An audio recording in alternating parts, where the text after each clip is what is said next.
I can remember leading worship on a Mother's Day after we had begun struggling with infertility and having all of the mothers marched on stage with their babies right in front of me and just crying uncontrollably in that moment, trying to hide it, but just realizing the depth of my grief for the first time, being real with myself that I wanted to be a mother and I couldn't be a mother, and it was excruciating.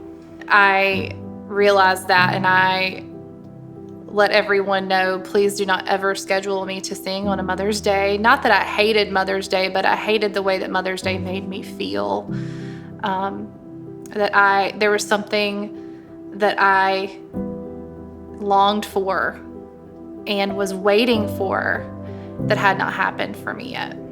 Many who have struggled with fertility know there's lots of tests and lots of treatments, and it's a very personal thing that becomes very clinical very quickly.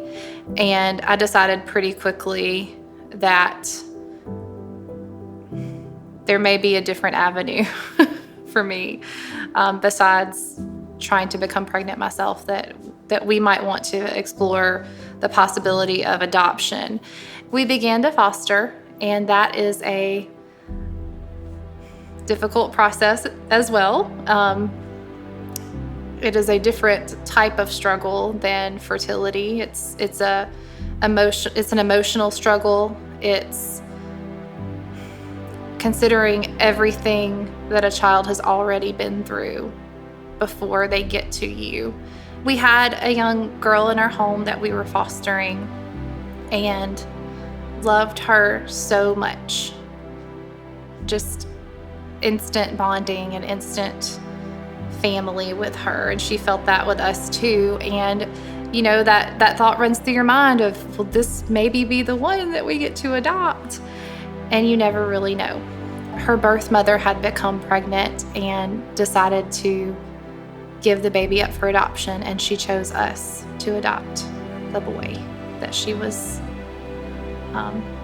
pregnant with. And I am so thankful to the faithfulness of God, and I'm so thankful that God allows us to come to Him with our grief and with our despair. He is not afraid of our despair. He is not afraid of us pouring out our hearts and asking Him for the things that we long for. And He allows us to wait and to be patient and to have faith. And in our case, He blessed us immensely with our son. It took a long time for us to adopt, but I know now and I see now that all the times that I questioned, when is this going to happen? This is His perfect time.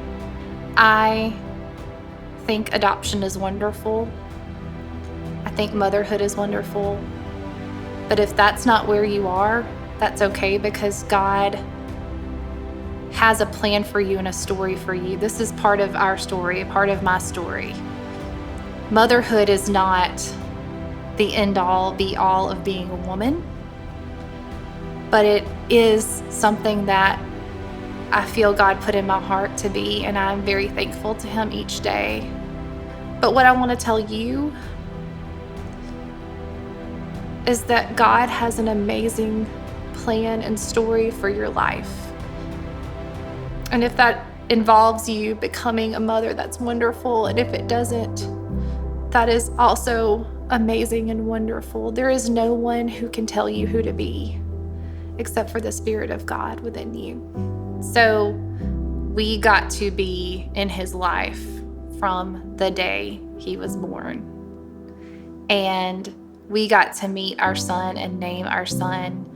God had already chosen his last name to be the same as ours, and we got to name him Canaan, which is the promised land, the land that was not ours, that God gave to us. And his name is very significant because of his story.